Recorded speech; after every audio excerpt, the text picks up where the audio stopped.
result of your reviews is also a really huge indicator in how you're going to do in the maps. Um, and you're not doing terribly in the maps. You're down here, I think this is number 7 or 8. And now that's once you click more, right? So these guys are in the top 3. If you click more, you'll see you guys down here. But you're not in the organic, right? As I showed you before. I think we went all the way to page 4. We didn't see you for the specific search of Cafe Leslieville. So you've got 74, that's great, you're off to a great start, just keep racking them up. But sometimes a cafe with less reviews will beat you out. Look, Raspberry Cafe is up here with only 4. These guys are up here with only 56. There's a lot more involved with optimizing your Google My Business page than just the amount of reviews that you have too. It goes into like how many photos you have, again, how those photos are titled.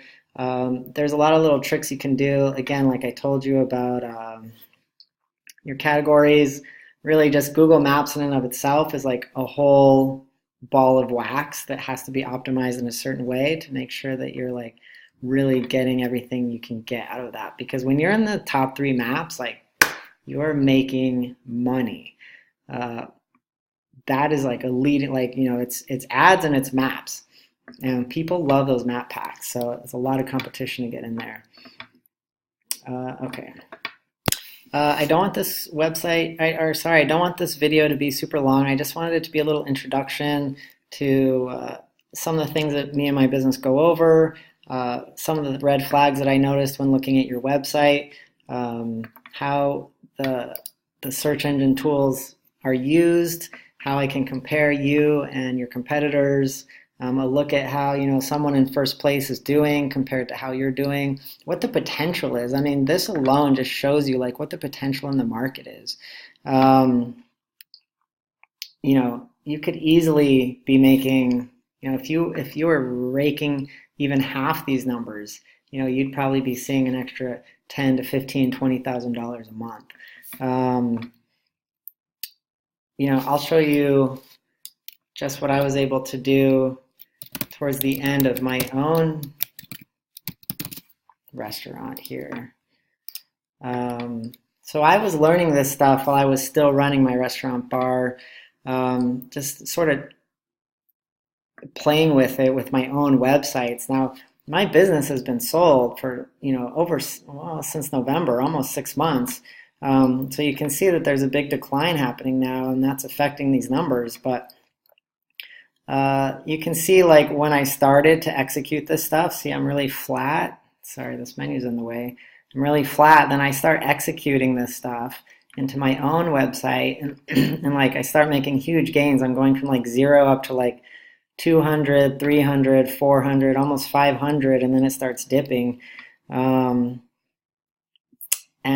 it was on the first page of Google for Best Vegan Brunch Toronto. I was really ranking for a ton of catering and a ton of brunch and a ton of events.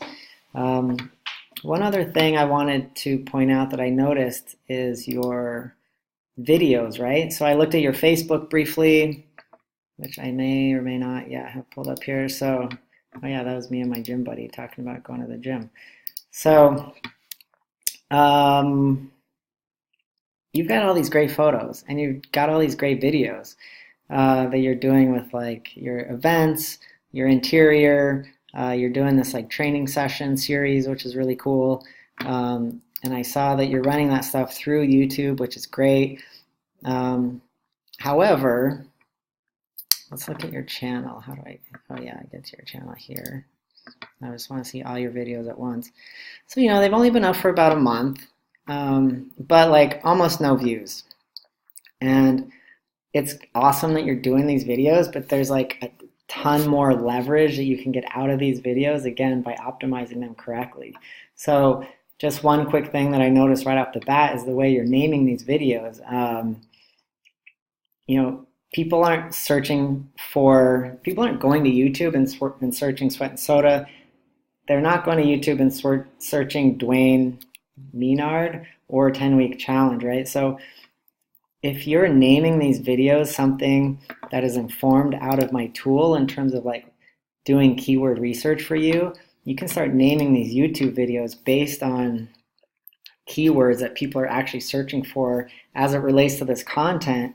And you can start ranking these YouTube videos in a way that not only are you getting traffic from these videos, but then also when they're searching for, maybe like healthy options in Toronto, healthy cafes in Toronto, whatever, you can start getting multiple slots in the organic search. So, say they search, healthy cafe Leslieville, you're going to pull up, let me just show you an example.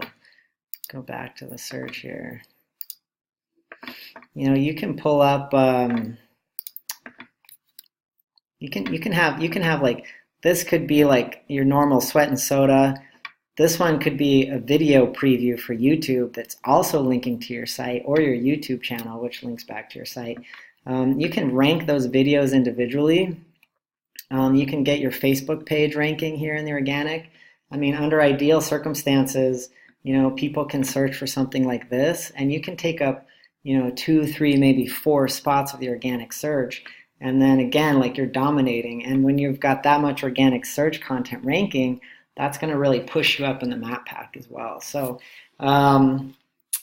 again, I'm going to cut this short, but I hope you found this interesting. I'd love to continue the conversation with you and help you grow your business.